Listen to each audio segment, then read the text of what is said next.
وقضا ربک، نیت کر لو ان تمام احکام کو اپنی زندگی میں فالو کرنا ہے. کرتے ہیں کہ میں بھی نیت کرتا ہوں اور آپ بھی نیت کر لیں. پہلا حکم قضا ربک، تیرے رب نے فیصلہ کر لیا ہے. یہ نہیں کہا تیرے رب نے حکم دے دیا ہے. حکم میں اور فیصلے میں فرق. فیصلے کا مطلب فیصلہ سنا دیا گیا ہے، اب اس میں تمہیں یہ آپشنل نہیں ہے، یہ منسوخ نہیں ہو سکتا، اس میں کوئی دوسری رائے یا اس کا کوئی دوسرا مطلب نہیں. عدالت جب فیصلہ سنا دیتی ہے پہلے تو کہتی ہے فیصلہ محفوظ ہے اور پھر اس کے بعد فیصلہ سنا دیا جاتا. ہاں جب چھوٹی عدالت فیصلہ سناتی ہے تو بڑی عدالت میں کیس جا سکتا ہے. ہائی کورٹ سنائے گی تو سپریم کورٹ میں اپیل کر سکتے ہیں. لیکن یہ جو رب نے فیصلہ سنایا ہے، اللہ کہتے ہیں تمہارے رب نے، کیا مطلب یہ فیصلہ اس سے بڑی عدالت میں اپیل کے لیے نہیں جا سکتا، کیونکہ تیرے رب کا ہے جو اس کائنات کا رب ہے، اس سے بڑی کوئی عدالت ہے ہی نہیں. وہ فیصلہ کیا اللہ نے سنایا ہے، یہ پلاٹ تمہارا ہے، کیا سنایا فیصلہ اللہ نے، یہ پلاٹ تمہارا ہے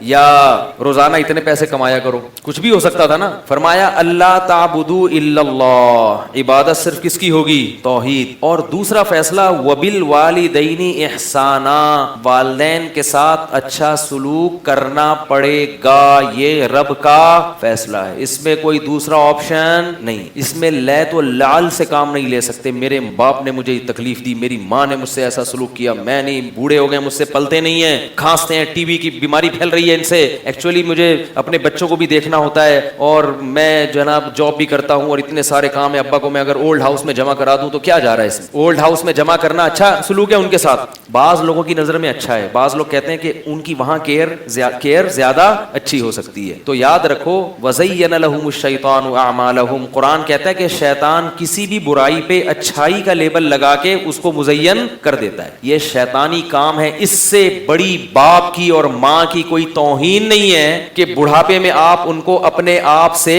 جدا کر دو. بعض لوگ یہ کہتے ہیں کہ ہمارے ابا اما نے کون سا اپنے ابا اما کے ساتھ کوئی اچھا سلوک کیا تھا، انہوں نے نہیں کیا، وہ قیامت میں جواب دیں گے آپ کو کرنا پڑے گا. کیسے سمجھائیں یار، اس میں آپ کے پاس کوئی دوسرا اختیار، دوسرا آپشن نہیں ہے. قضا کا لفظ ہے نا، عجیب بات ہے، قرآن نے جہاں بھی باپ اور ماں کے حکام بیان کیے، کہیں قضا کا لفظ، کہیں وصیت کا لفظ، حکم کا لفظ نہیں ہو رہا. وصیت، وصیت کا کیا مطلب ہوتا ہے، جب کوئی شخص دنیا سے جاتا ہے تو جاتے ہوئے جو آرڈر دے کے جاتا ہے اس آرڈر کو کیا کہا جاتا ہے، وصیت. ہوتا وہ بھی حکم ہے. بھائی جب کوئی مر رہا ہو تو کہتے نا بچوں یہ والا اس کو دے دینا، وہ فلانے کو فارغ کر دینا ہے، ٹھیک ہے نا. ابا یہ بھی کہتے ہیں کہ بیٹا میں نے، میری چاہت تھی تم وہاں شادی کرنا میری بھتیجی سے، تو میں جا رہا ہوں، تم بیٹا وہیں شادی کرنا اور تم چمونی آپا کا خیال کرنا. یہ سب ہوتی ہیں نا باتیں، اور اس کے بعد چلے گئے. اب لوگ بڑا خیال کرتے ہیں یہ میرے ابا کی آخری وصیت، اب تو میں یہ ساری باتیں پوری، یہ تو میرے ابا کی آخری کیا تھی، وصیت. تو میت جب دنیا سے چلی جاتی ہے تو اس کو انسان اس کی چاہتوں کو پورا کرنے کی فکر کرتا ہے. تو وہ احکام جو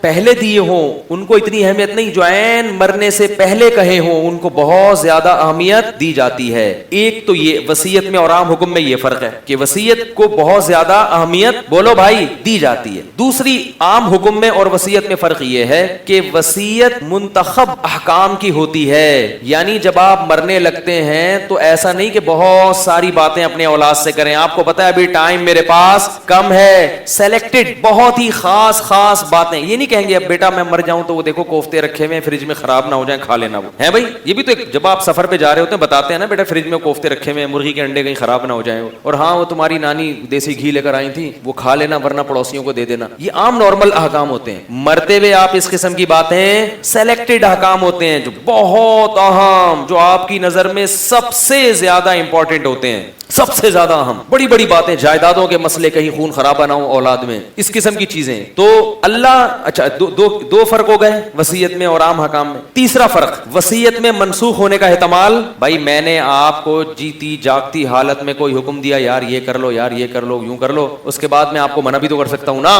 لیکن مرنے والا مرنے سے پہلے جو باتیں کر کے جاتا ہے اس میں ریورس گیئر، وہ اس میں رجوع کا امکان نہیں ہوتا. تین فرق ہیں، ایک عام حکم میں اور کس میں، وصیت میں. تو اللہ کہہ رہا ہے وَوَصَّيْنَا الْإِنسَانَ بِوَالِدَيْهِ، ہم انسان کو والدین کے لیے وصیت کر رہے ہیں کہ ان کے ساتھ اچھا سلوک کرو. کیا مطلب، عام حکم کی طرح حکم نہیں ہے. نمبر ایک، بہت اہمیت کے ساتھ بیان کر رہا ہوں. نمبر دو، میں نے بہت سارے احکام جو سلیکٹڈ احکام ہیں جو میں نے قرآن میں دیے ہیں ان میں سے اس موقع پر سب سے اہم ترین حکم کو سلیکٹ کر کے تمہارے سامنے بیان کر رہا ہوں. اور تیسری بات, اس حکم کے منسوخ ہونے کا امکان, یہ چینج نہیں ہو سکتا.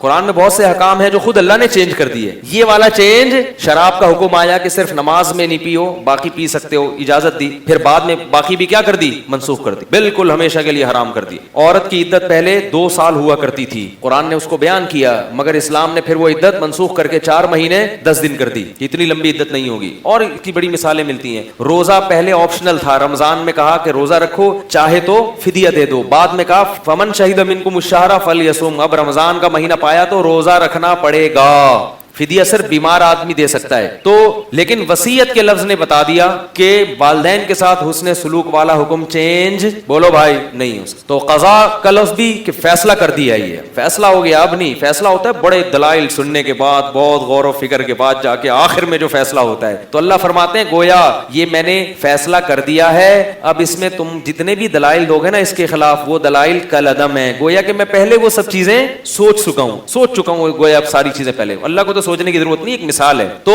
قضا ربک الا تعبدوا الا ایاہ وبالوالدین احسانا. اس لیے بھائی ابھی سے عزم کرو کہ والدین کو بڑھاپے میں اپنے سینے سے لگانا ہے, سمجھ رہے ہو. اور والدین اگر اپنے بچے کو, بچہ معذور پیدا ہو تو کیا والدین اس کو ودی سینٹر میں جمع کراتے ہیں بھائی؟ بیمار ہو کیسا لیے پھرتے ہیں, کتنے پریشان ہوتے ہیں. اب وہ بوڑھے ہو گئے, آپ جان چھڑانے کے چکر میں لگے ہوئے ہو, بڑی بدبختی کی بات ہے. تو فرمایا قضا ربک الا تعبدوا الا ایاہ وبالوالدین احسانا. اما, پھر اللہ نے اس احسان کی کچھ تشریح بیان کی ہے, کیونکہ لوگ عموماً والدین پہ خرچ تو کر ہی دیتے ہیں. اتنا تو ہمارے معاشرے میں الحمدللہ بھی رواج ہے کہ ابا کو پیسوں کی ضرورت ہے, بیٹا دے دیتا ہوں, یہ لو ابا, یہ اماں پیسہ لے لو. مسئلہ ہے اخلاق کا, چلتی نہیں ہے گھر میں والدین کی, چلتی کس کی ہے؟ اولاد جو ہے نا, یہ گھر میں کیا بنی ہوئی ہے؟ باپ بنی ہوئی ہے. کیا بنی ہوئی ہے؟ باپ. اور یہ حدیث سے ثابت ہے کہ قرب قیامت میں باندی تلید الامۃ ربتہا, باندی اپنے آقا کو جنے گی. یعنی عورت جو جس کو پیدا کرے گی نا, وہ عورت کا کیا ہوگا؟ مالک ہوگا. یعنی آپ کو فرمانبردار ہونا چاہیے تھا, آپ کیا ہو جاؤ گے؟ الٹے باپ بن جاؤ. میرے پاس بعض ایسے کیسز آتے ہیں, اللہ کی قسم دیکھنے سے ایسا لگتا ہے کہ یہ جو بیٹا ہے نا, یہ غلطی سے پہلے بعد میں پیدا ہو گیا. ابا غلطی سے پہلے پیدا ہو گئے, ابا کو بعد میں پیدا ہونا چاہیے تھا بیٹے کو. یعنی اسٹائل ایسا ہے ان کا. باپ اپنی اولاد کے سامنے ایسے کر کے بیٹھا ہوا, بیٹا دیکھو نا, بیٹا دیکھو نا, ایسے نرم لہجے میں, اور بیٹا جناب اس کے پیشانی سے سلوٹیں ختم ہی نہیں ہو رہی. میں سوچتا تھا کہ جب میرے سامنے ان کے ابا اپنے بیٹے سے اتنے نرم لہجے میں بات کر رہے ہیں کہ کہیں یہ جو صنف نازک ہے ان کو تکلیف نہ ہو جائے, تو گھر میں کیسے بات کرتے ہوں گے؟ یہ باپ کو اولاد سے ایسے بات کرے, پتا چلے کہ باپ, ہمارے حضرت مفتی حضرت جو تھے نا, بڑے بزرگ ہمارے, وہ ان کے بیٹے بڑے مالدار ہو گئے نا, سعودیہ چلے گئے تھے مدینہ یونیورسٹی میں, تو وہاں تو بڑی ٹھیک ٹھاک تنخواہیں ہوتی ہیں, پیسہ ویسا آ گیا. ہمارے حضرت بہت ہی غریب تھے, 60 سال تک ہمارے حضرت کے پاس بس ضرورت ہی کہ یعنی پنجاب سفر کے لیے ٹرین کا کرایہ نہیں ہوتا تھا, پورے سال جمع کر کے اتنا کرایہ ہو جاتا تھا کہ پنجاب جاتے تھے اپنے شیخ سے ملنے کے لیے. بہت غربت میں وقت گزارا ہے 60 سال تک, لیکن ایسے خوش رہتے تھے اور دیکھنے میں ایسے لگتا تھا جیسے ان سے بڑا سیٹھ کوئی دنیا میں ہے ہی نہیں. ایسا لباس اور شان اور ایسا خوش. تو ظاہر ہے دینداری کی وجہ سے اللہ دل کو خوش رکھتے ہیں کہ لوگ ان سے آگے قرضے مانگتے تھے, تو بہت بڑے سیٹھ ہیں یہ. تو حضرت کے بیٹے جو ہے نا وہ باہر چلے گئے, ان کو بڑا پیسہ آ گیا. پھر اللہ نے حضرت کو وراثت دی, زمینیں بکی, اس زمینوں کی وجہ سے حضرت کے پاس پیسہ, پھر بڑی آخر عمر میں بڑی دولت کی ریل پیل ہوئی. تو حضرت کے بیٹوں نے ایک گاڑی خریدی بڑی خاندانی. تو حضرت نے فرمایا کہ میرے بیٹوں نے جب گاڑی خریدی تو مجھے خیال آیا کہ میں ان سے زیادہ مہنگی گاڑی خریدوں گا تاکہ پتہ چلے کہ باپ میں ہوں. کہیں ان کی گاڑی کو دیکھ کے لوگ یہ نہ سمجھیں کہ باپ کون ہے, تو باپ کون ہے؟ میں ہوں. کہا میں گیا. پھر جو دیندار لوگ ہوتے ہیں نا, وہ پیسہ خرچ کرتے ہیں, بچا کے نہیں رکھتے. بھائی پیسہ ہے, جب اللہ نے دیا ہے تو اچھی گاڑی رکھو, اچھے کپڑے پہنو, اچھی سواری رکھو. تو وہ گئے گاڑی لینے کے لیے. تو حضرت فرماتے ہیں میں گاڑی لینے کے لیے جب گیا تو شو روم میں نے کہا بھائی گاڑی دکھائیں. انہوں نے مولوی صاحب کی شکل دیکھ کے بولا کہ کیا گاڑی, چھوٹی موٹی ایف ایکس دکھا دو ان کو. تو انہوں نے فرمایا کو گاڑی دکھاؤ یار.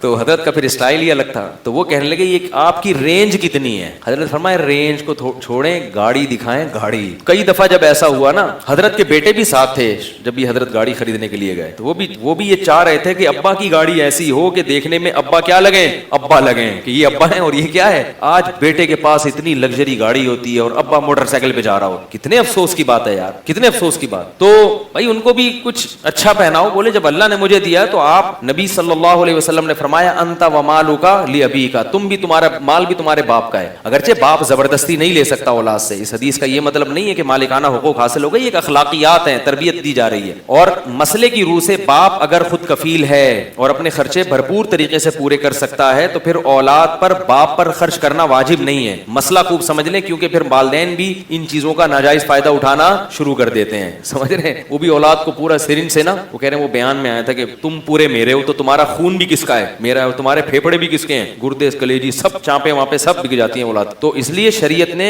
ہر ایک کی ملکیت کا خیال رکھا ہے کہ آپ کسی کی ملکیت میں اس کی اجازت کے بغیر تصرف نہیں کر سکتے. سمجھ رہے ہو کہ نہیں سمجھ رہے؟ تو ہاں اگر باپ محتاج ہے تو پھر لے سکتا ہے وہ. خیر, تو وہ پھر بڑی زبردست, وہ کویت کا ایک شہزادہ بھاگ کے آیا ہوا تھا, عراق میں جنگ کی بھی تھی نا کویت کے اوپر, تو ایک شہزادہ اپنی گاڑی لے کے بھاگا ہوا تھا, بڑی خاندانی گاڑی. پھر حضرت نے کویت کے شہزادے سے وہ گاڑی خرید, تو اس میں ہم بھی کبھی کبھار چکر لگاتے تھے. تو حضرت کا اصول یہ تھا کہ گاڑی میں جب بھی پیٹرول ڈالو تو ٹینکی کو فل کرو. یہ جو چھچور پنا ہے نا 50 روپے کا 100 روپے کا, اس سے بڑی نفرت تھی ان کو, اس لیے کہ جب خود ہی چلانی ہے گاڑی تو بعد میں بھی تو ڈالنا ہی ہے نا. یہ بھی کنجوس ہونے کی علامت ہوتی ہے, کنجوس ہونے کی علامت. بھائی جب خود چلانی ہے تو ایک دفعہ بھروا لو اس کو. تو کہتے ہیں جب میں پیٹرول پمپ پہ لے کے جاتا تھا تو وہ ٹینکی بھرتی نہیں تھی, وہ مڑ مڑ کے دیکھ رہے ہوتے بھائی یہ ٹینکی ہے کیا ہے یہ. ہاں اگر آپ کی بائک یا گاڑی محلے والے استعمال کر رہے ہیں تو پھر 50 روپے سے زیادہ نہ ڈالیں, کیونکہ مجھے تجربہ ہے, بہت سے لوگ گاڑیاں لے جاتے ہیں, بائکیں لے جاتے ہیں, پیٹرول سارا آپ کے کھاتے میں, تو ٹینکی بھرو گے تو پھر یہ ہو جائے گا. اور ویسے بھی کوشش یہ کرنی چاہیے کہ اپنی چیزیں استعمال ہوں. وہ ایک آدمی تھا, لوگ, اس نے بائک خریدی تو لوگ اس کے پاس آتے, کہتے ہیں یار بائک مل جائے گی, پیٹرول میں خود ڈال دوں گا. وہ بیچارہ شرمندہ ہوتا کہ پیٹرول بھی یہ خود ہی ڈال رہا ہے تو میں کس منہ سے منع کروں, لے جا بھائی ڈال دینا. پھر تھوڑی دیر میں کچھ, یار کوئی بائک مل جائے گی پیٹرول ڈال دوں گا میں, لے بھائی. پھر کوئی تیسرا آتا, مولوی بھائی صاحب ذرا بائک مل جائے گی پیٹرول ڈال دوں گا. جب اس کی بائک کی ایسی کی تیسی ہونا شروع ہوئی, لوگ پیٹرول تو ڈال رہے ہیں, تو ایک دن ایک آدمی آیا, کہنے لگا بھائی بائک مل جائے گی پیٹرول ڈال دوں گا. یہ ایک ڈبہ لے کے آیا, بولا اس میں پیٹرول ڈال کے چلا لو. کہا پھر بائک صرف پیٹرول سے نہیں چلتی, اور بھی چیزیں اس کی استعمال ہوتی ہیں, اگر صرف پیٹرول ہوتا نا ڈبے میں پیٹرول ڈال کے چلا لو. تو حکم دیا کہ اما یبلغن عندک الکبر احدہما, دونوں میں سے کوئی ایک یا دونوں بڑھاپے کو پہنچ جائیں. مسائل تو بڑھاپے میں شروع ہوتے ہیں سارے. فلا تقل لہما اف, بڑھاپے میں طبیعت ہو جاتی ہے چڑی چڑی, برداشت ہو جاتی ہے ختم. سب کے ساتھ ہوتا ہے ایسے, بڑھاپے میں انسان کے اعصاب کمزور ہو جاتے ہیں, بات بات پہ غصہ آتا ہے اس کو. تو اللہ فرماتے ہیں کہ ان کو اف نہیں کہنا ہے. اف کا لفظ اس لیے ذکر کیا کہ اف سے کم کوئی تکلیف کی چیز ہی نہیں ہے, اف سے کم کوئی تکلیف کا کوئی لفظ ہی نہیں ہے نا. تو اف بھی مت کرو. ولا تنہرہما, اور ان کو جھڑکنا نہیں ہے, ہوں اس طرح کر کے جو بات کی جاتی ہے نا, جھڑکنا نہیں ہے. ولا تنہرہما وقل لہما قولا کریما, اور جب بھی بات کرنی ہے تو عزت والی بات کرنی ہے. ان کو کریم کہتے ہیں ریسپیکٹ دینا کسی کو, قول کریم یعنی ایسی اس طرح سے بات کرنی ہے جس سے یہ اندازہ ہو کہ آپ ان کو عزت دے رہے ہیں. آج اولاد پڑھی لکھی ہو جاتی ہے, والدین بیچارے گنوار ہوتے ہیں, کم علم ہوتے ہیں, تو اولاد پھر اپنے آپ کو زیادہ فنٹر بننا شروع. اور بہت سے تو میں نے ایسے ہی نالائق بھی دیکھے ہیں کہ ان کو اپنے ابا کا تعارف کرواتے ہوئے شرم آ رہی ہوتی ابا کو ملنے, کہ لوگ کیا بولیں گے یہ تمہارے ابا ہیں. بھائی جو بھی ہیں اللہ نے بنا دیے, فخر سے ملا کرو بھائی یہ ہیں اور میرے لیے قابل احترام, یہ میری اماں ہیں اور یہ میرے کیا ہیں, ابا ہیں, یہ میرے لیے قابل احترام ہے. اور لوگوں کو بھی خیال کرنا چاہیے کہ کسی کی موجودگی میں اس کے باپ کو برا مت کہے, اس کا مذاق مت اڑائیں, چاہے وہ کیسا ہی ہو. یہ بہت بڑی توہین ہے اولاد کے لیے کہ آپ اس کی موجودگی میں اس کے باپ کا مذاق اڑاتے ہیں. تو فرمایا کہ وقل لہما قولا کریما واخفض لہما جناح الذل من الرحمہ, اور رحمت سے اپنے ذلت کے بازوؤں کو جھکا کے رکھو, اور پھر ان کے لیے دعائیں بھی کرو. وقل رب ارحمہما کما ربیانی صغیرا, اے اللہ ان پر ایسے رحم فرما جیسے انہوں نے مجھ پر اس وقت رحم کیا جب میں بچہ تھا. کیسی ماں اپنے بچوں کو پالتی ہے, کیسا محبت دیتی ہے, اور بیٹا بڑا ہو کر کیسے بھول جاتا ہے ماں. بچپن میں ایک ایک سیکنڈ کے لیے ماں کا محتاج ہوتا ہے, تھوڑی دیر کے لیے ماں شارٹ ہو جائے امی کہاں ہیں.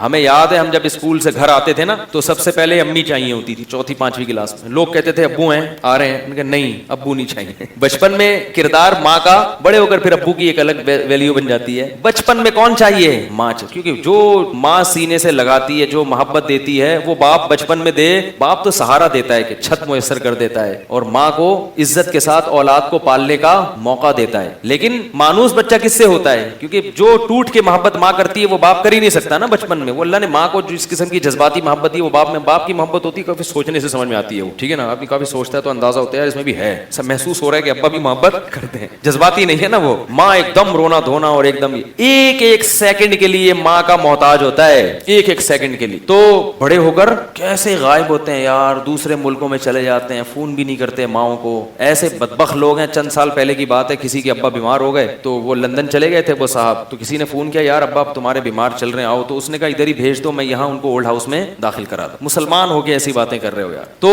اور اللہ نے یہ بھی فرمایا کہ ان تکونوا صالحین, کتنی دیکھو دین فطرت ہے. اللہ کو معلوم ہے کہ والدین کے ساتھ 100% یہ حقوق ادا نہیں ہو سکتے کیونکہ رہنا 24 گھنٹے ساتھ ہوتا ہے, تو اونچ نیچ بہرحال ہوگی بھائی. جب جس کے ساتھ ہمیشہ رہنا ہوتا ہے نا تو اس کے پورے حقوق کبھی بھی ادا نہیں ہوتے, تھوڑا بہت دائیں بائیں معاملہ ہوتا ہے, کبھی کبھار غصہ بھی آ جاتا ہے, کبھی ابا کو بھی آدمی کہہ دیتا ابا یار کیا ہے لگا کے رکھی ہوئی ہے یار, آپ گٹکا بھی نہیں کھانے دیتے, ہر وقت نصیحتیں کرتے رہتے ہو, 2 بجے آ رہا ہوں تو پوچھ رہا ہوں کہاں سے آ رہا ہے کدھر کو جا رہا ہے. خود سوچو آپ کے ابا اگر آپ سے اتنی باتیں پوچھتے تو آپ کا کیا حال ہوتا. تو اس طرح کی باتیں کبھی کبھار ہو جاتی ہیں, تو اس کا اللہ نے حل بتایا ان تکونوا صالحین, اگر نیک بننے کی کوشش کرو گے فإنہ کان للأوابین غفورا, تو اللہ توبہ کرنے والوں کے لیے کیا ہے, غفور ہے. کیا مطلب, غلطی ہو جائے تو توبہ کا دروازہ بولو بھائی کھلا ہوا ہے. یہاں ایک اور علمی نکتے کی بات بتاؤں کہ بعض لوگ یہ کہتے ہیں یار والدین سے تو بار بار غلطی ہم سے یعنی بار بار والدین کے حقوق میں غلطی ہوتی رہتی ہے, تو شریعت کہتی ہے کہ یعنی جو حقوق العباد میں بندوں سے بھی معافی مانگو اور اللہ سے بھی, تو سارا دن ابا سے کیا سوری کرتے نا ہم. تو علماء کہتے ہیں کہ اگر کبھی اونچ نیچ اس طرح ہو رہی ہو نا تو صرف اللہ سے سوری کر لینا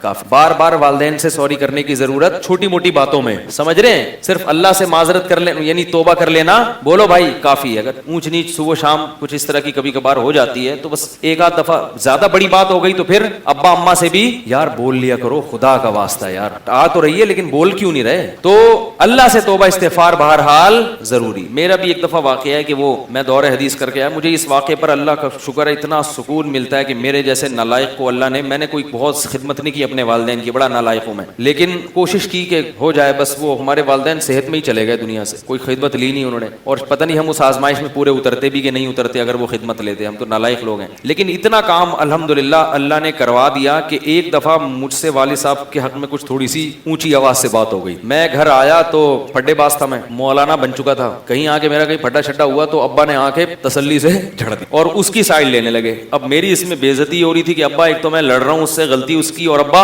اسی کے سامنے مجھے تھپڑ بھی مار رہے ہیں اور پھر مجھے ہی سنا رہے ہیں. تو میری آواز اونچی ہو گئی ابا کے سامنے کہ بھائی وہ غصہ آ گیا مجھے. اچھا پگڑی بھی پہنی ہوئی تھی, اسٹائل وہی اپنا, تو غصہ آ گیا مجھے. تو ہم نے کیا کر دی, ابا کے سامنے اونچی آواز میں, ابا کو نہیں سنائی ان کو, لیکن مقصد یہ تھا ابا آپ سن لو, ٹھیک ہے, کیا آپ کو رہا ہوں میں. وہ ابا بھی سمجھ گئے کہ مجھے سنا رہی, ابا نے اور صلواتیں سنائی, ہمیں بھی غصہ آیا ہوا تھا. پھر تو مجھے یہ خیال ہوا کہ جب میں سونے کے لیے لیٹا ہوں تو مجھے خیال ہوا کہ معافی تو میں مانگوں گا, وہ تو تھا انشاءاللہ, لیکن یہ کہ اگر رات کو ابا کی موت واقع ہو گئی یا میری واقع ہو گئی, یہ جو اتنی سخت بدتمیزی مجھ سے ہوئی ہے, یہ مسئلہ پھر خراب ہو جائے گا. تو میں نے رات کو ابا کو اٹھایا سوتے ہوئے میں, حالانکہ غلطی ہے یہ سوتے ہوئے میں کسی کو اٹھایا, لیکن ہمیں فکر یہ تھی کہ یار موت کا کوئی بھروسہ نہیں. ابا کو اٹھایا, اور ہمارے ابا اتنے صحت مند تھے کہ ان کے ویسے بھی دنیا سے جانے کا کوئی پروگرام, اتنی چوڑی چوڑی تو ان کی کلائیاں تھیں اور ایسی ببر شیر جیسی مردانہ آواز تھی ان کی, حافظ قرآن تھے, نماز پڑھاتے تھے, مزہ آتا تھا. لیکن بس وہ اللہ سے بار بار دعا مانگتے تھے مجھے کسی کا محتاج نہ کرنا, تو اللہ نے ان کو ایسے ہی چلتے پھرتے ہی اٹھایا. تو میں نے اٹھا کے رات کو معافی مانگی تو بڑے خوش ہوئے, بڑی الحمدللہ انہوں نے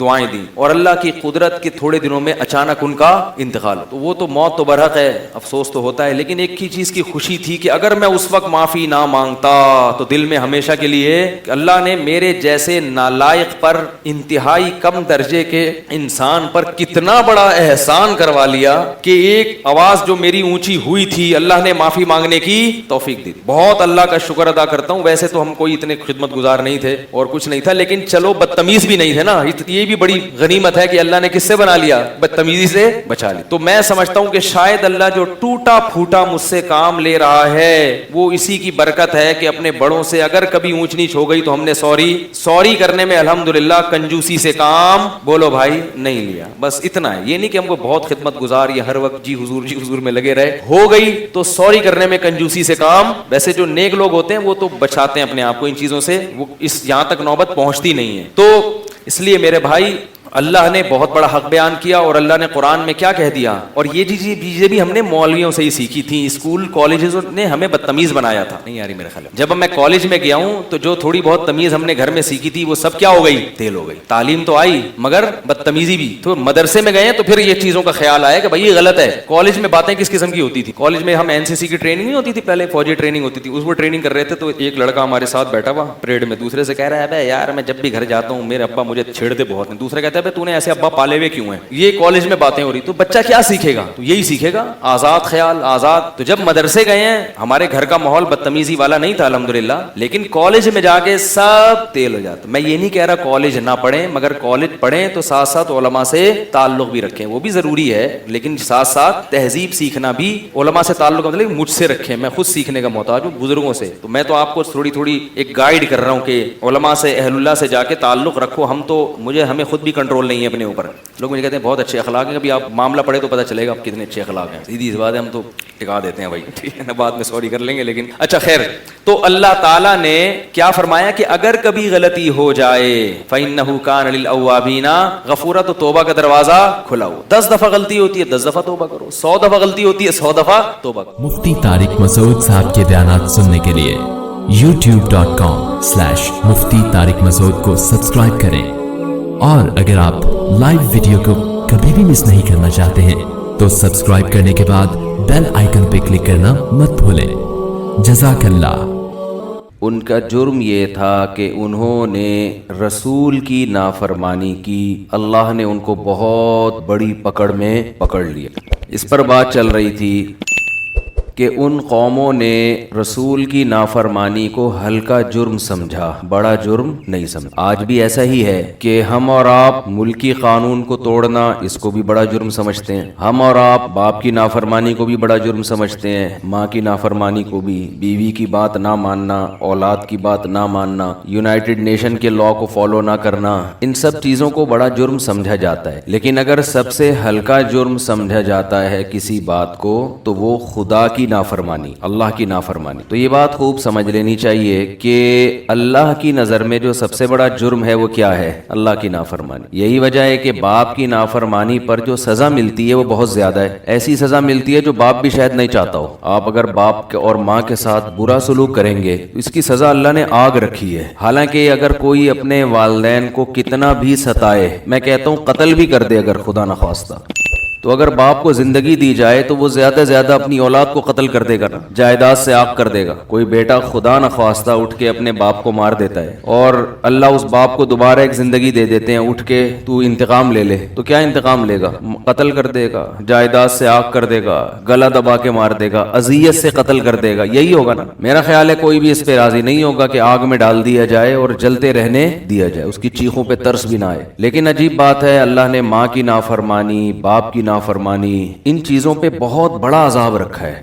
جتنا مقام کسی کا بلند ہوگا نا اتنا ہی اس کی نافرمانی، جرم کی نوعیت بدلتی چلی جائے گی. وجہ کیا ہے؟ اللہ کو الگ سے اس پہ غصہ آتا ہے. آپ اپنے باپ کو اپنی ماں کو ستاتے ہیں تو ماں کو تو غصہ آتا ہے، باپ کو بھی آتا ہے، اللہ کو بھی آتا ہے کہ یہ تیرے محسن ہیں، میں نے تجھے پلوایا ان کے ذریعے، یہ تحفہ میں نے تجھے دیا. کتنا بڑا تحفہ ہے والدین کا جو اولاد کو ملتا ہے. جیسے اولاد والدین کے لیے گفٹ ہے، اس سے بڑا گفٹ اولاد کے لیے والدین ہے. دیکھو کیسے بچوں کو عزت کے ساتھ پالا جاتا ہے، کتنا ان پر احسان کیا جاتا ہے. بچوں کے رونے پر ماں کو کیسا اپنے بچے پہ ترس آتا ہے، کیسا سینے سے چمٹاتی ہے. اور بچہ کچھ نہیں سن رہا ہوتا ماں کی بچپن میں، لیکن ماں اس کی نافرمانیوں پہ بھی ہنس رہی ہوتی ہے، اس کے کھانے پہ ماں خوش ہوتی ہے.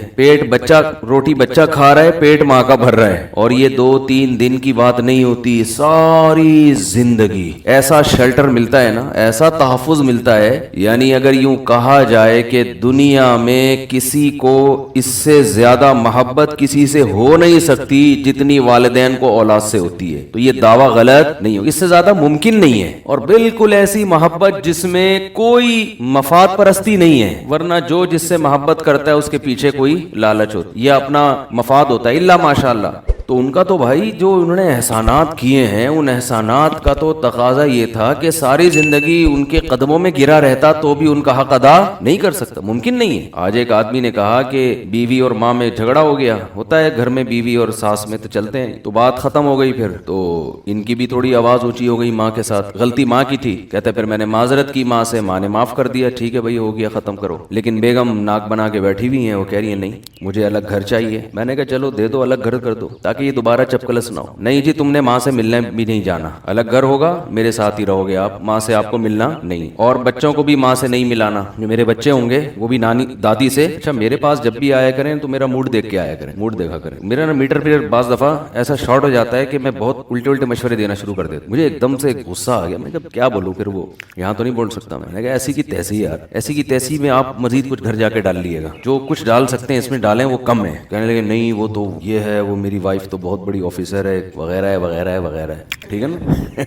تو میں نے کہا بھائی یہ تو نہیں ہو سکتا, سوال ہی پیدا نہیں. اور میں نے کہا اس کو جو کچھ چیزیں ایسی ہوتی ہیں 2 اور 2 4 کی طرح بتائی جاتی ہیں, اس میں یہ نہیں ایکچولی بیگم میں ذرا دیکھیں ایکچولی نہیں چلتا ایسی چیزوں میں, غیرت کے مسائل ہوتے سمجھ رہے ہیں. بال لوگ کیا کرتے ہیں سمجھیں, دیکھیں بیگم دیکھیں یہ تو مناسب نہیں ہے, دیکھیں یہ ایکچولی یہ جو ہے نا یہ زیادتی ہو رہی ہے آپ کی طرف سے, یہ کیا ہو رہی ہے, دیکھیں یہ زیادتی ہو رہی ہے, دیکھیں یہ نہیں ہوتا, اس طرح نہیں چلتا بھائی حساب کتاب.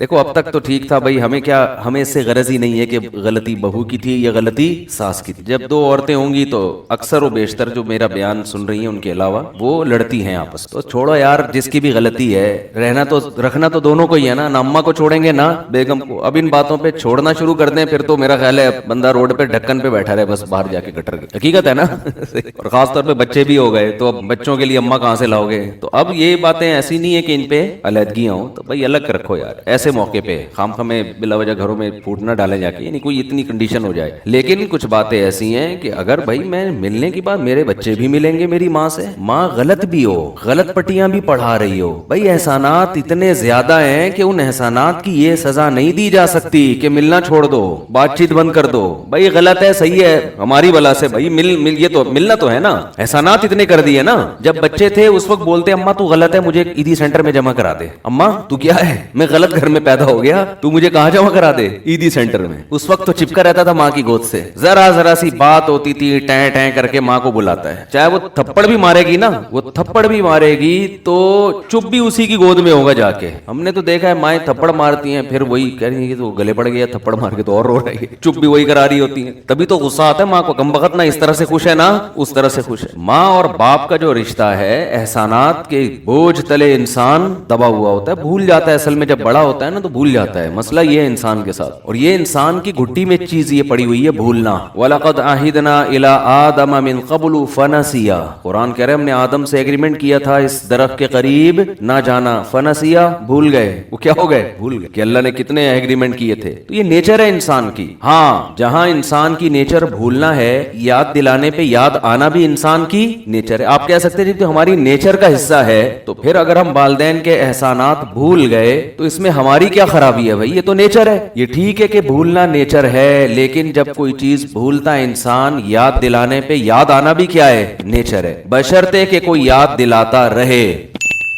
اب مسئلہ یہ ہے کہ آپ جن جگہوں پہ پڑھتے ہیں رہتے ہیں, لوگ یہ چیزیں یاد دلاتے نہیں ہیں. آپ اسکول میں پڑھتے ہو تو کتابوں کے جو چیپٹر ہیں ان میں والدین کے حقوق کا کوئی چیپٹر ہے ہی نہیں, کوئی ہے ہی نہیں جو آپ کو یاد دلائے. کالج میں جاتے ہو ٹھیک ہے, کوئی ٹیچر اپنے طور پر آپ کو کوئی گائیڈ کر دے تو ایک الگ بات ہے نا. ٹیچر بعض دفعہ کلاس روک کے موضوع سے ہٹ کر بھی باتیں کر رہے ہوتے ہیں نا. بھائی فزکس کا ٹیچر ہے, پڑھاتے پڑھاتے اس نے کہا یاد آیا, اچھا یار مجھے ایک واقعہ یاد آیا, ماں باپ کی بڑی ویلیو ہے. وہ اس ٹاپک کا حصہ نہیں ہے, وہ سلیبس کا حصہ نہیں ہے ہی نہیں نا. اتنی اہم چیزیں ہمارے معاشرے کا حصہ نہیں ہے, کیونکہ ہم ہر چیز میں گورے کو فالو کر رہے ہیں. ہم ہر چیز میں کس کو فالو کر رہے ہیں, گورے کو. اس سے ہمارا نقصان یہ ہوا ہے کہ ہماری نظر میں دنیا کا سب سے بڑا مسئلہ ترقی کرنا ہے بس, کہ ہم معاشی لحاظ سے مضبوط ہو جائیں, اسپتال اچھے بن جائیں, سڑکیں اچھی بن جائیں, گرین بس چل پڑے. اور اگر چلے تو پی ٹی آئی کہے ہم نے چلائی, مسلم لیگ کہے ہم نے چلائی. یہ ان کے مسائل ہیں, میں نہیں بتاؤں گا کس نے